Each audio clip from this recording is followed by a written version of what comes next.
Today's proverb is from Proverbs chapter 29.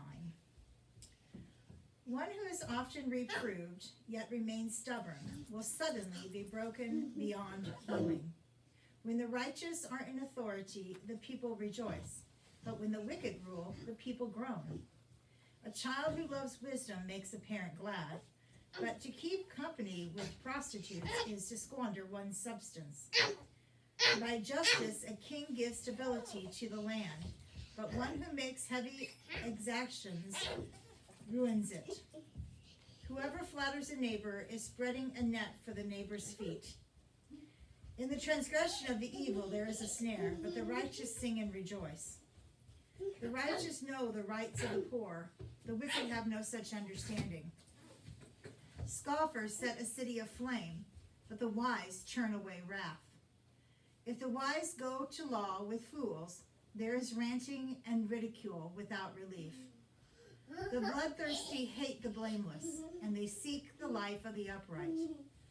A fool gives full vent to anger, but the wise quietly holds it back. If a ruler listens to falsehood, all his officials will be wicked.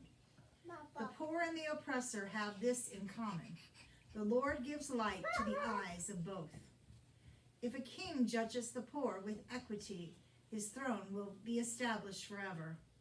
The rod and reproof give wisdom, but a mother is disgraced by a neglected child. When the wicked are in authority, transgression increases, but the righteous who look upon their downfall. Discipline your children, and they will give you rest. They will give delight in your heart. Where there is no prophecy, the people cast off restraint, but happy are those who keep the law. By mere words, servants do not discipline, for though they understand, they will not give heed. Do you see someone who is hasty in speech? There is more hope for a fool than for anyone like that. A slave pampered from childhood will come to a bad end. One given to anger stirs up strife, and a hothead causes much transgression. A person's pride will bring humiliation, but one who is lowly in spirit will obtain honor.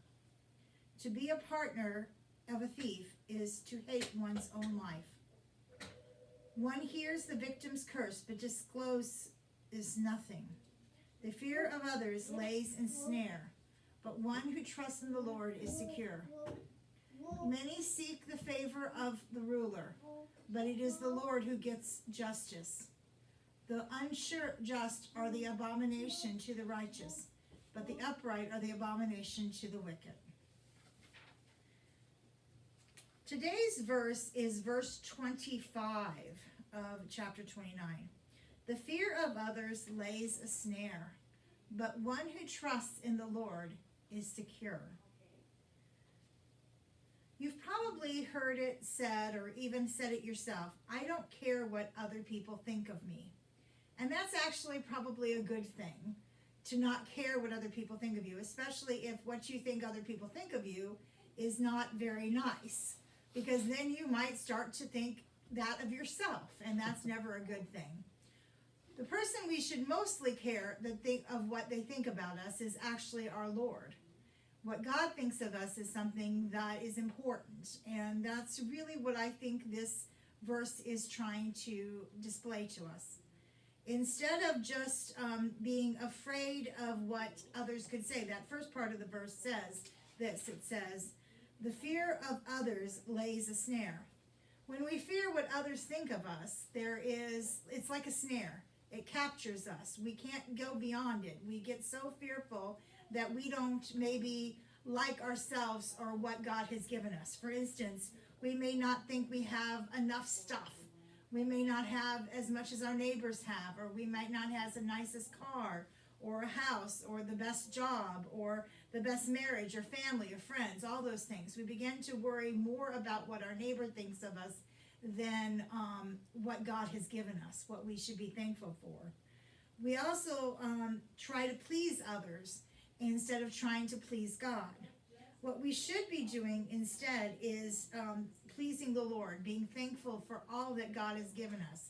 The second part of the verse says, but one who trusts in the Lord is secure. In other words, if we trust in what God has given us, it doesn't matter what anyone else thinks of us, because we know we've truly have all that we need, which is the Lord's love. And that love for us is never ending. There's nothing we can do that can separate us from that love.